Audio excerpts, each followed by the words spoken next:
I want to follow up on an announcement that I made last week regarding the Capitol Commission. The State Capitol Commission will meet tomorrow to take up the issue of the Nathan Bedford Forrest bust and its future in the State Capitol. Tomorrow's Commission meeting has been more than a year in the making, with appointments to that Capitol Commission and options for the bust that have been evaluated with respect to both those who are in favor of it remaining in the Capitol and those who believe that it should be relocated. The Nathan Bedford Forrest bust has spurred a heated debate that began long before all of this national ruckus on monuments that we're seeing play out today. Since taking office in 2019, literally thousands of Tennesseans have reached out to me passionately on both sides of the issue regarding their opinions of the Nathan Bedford Forrest bust, and I know that they have done that for governors before me. This issue of the Forrest bust that's been going on in this state for 40 years is very different than the destructive tide that swept the nation in recent weeks, that's been about the defacing of property and denying history. That is a mob rule or mob mentality that's confused for activism, but it represents the worst possible way, I believe, to address questions of history and symbolism and context. The State Capitol Commission process, however, is the opposite of what we're seeing play out nationally.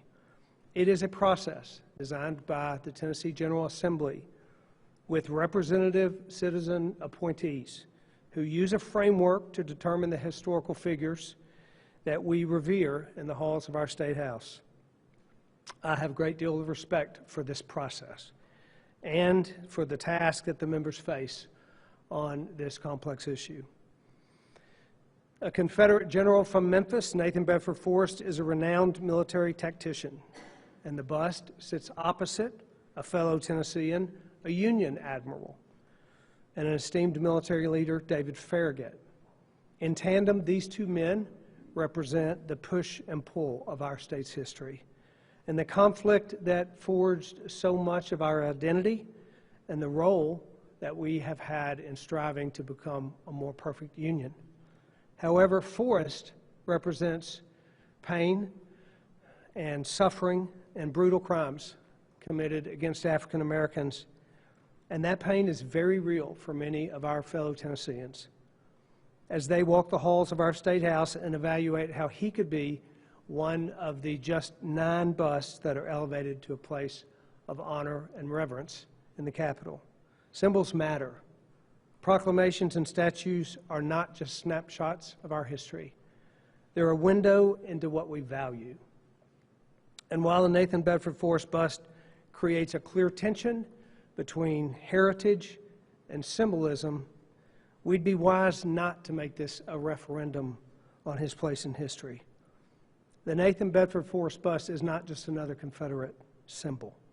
There are reasons that this particular bust has, for 40 years, stood above others as controversial.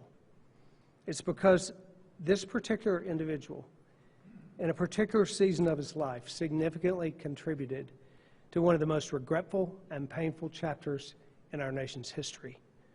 I'm asking the Capitol Commission to consider whether the current placement of Nathan Bedford Forrest bust allows for his full story to be told and his contribution to our history to be fully understood. As guardians of history, we can't underestimate that history without understanding is quickly forgotten. Many have argued that despite Nathan Bedford Forrest's track record, he died a reconciled man who recognized the mistakes he had made, and he turned from his ways. And at a minimum, there should be context around Forrest to acknowledge his complexity to the legacy of Tennessee. I believe his contribution in what life in the 19th century in Tennessee looked like is important, and it deserves to be displayed, written about, and discussed in what I believe is the most appropriate location, which is the Tennessee State Museum. While the Capitol Commission's vote acknowledges the vast public interest in the Forrest bust, the vote will simply determine the location for the bust, whether it is to remain in the Capitol or to be moved to the State Museum for display. I have continuously said that we should learn from history rather than whitewash it. More recently, I've said the most appropriate resolution to the bust is to put it in the appropriate context. I'm as committed to these beliefs today as I ever have been. What I would add now is that the most appropriate way to give full context to this complicated life is to put the bust in the State Museum, where the very purpose is to see and understand our history in full.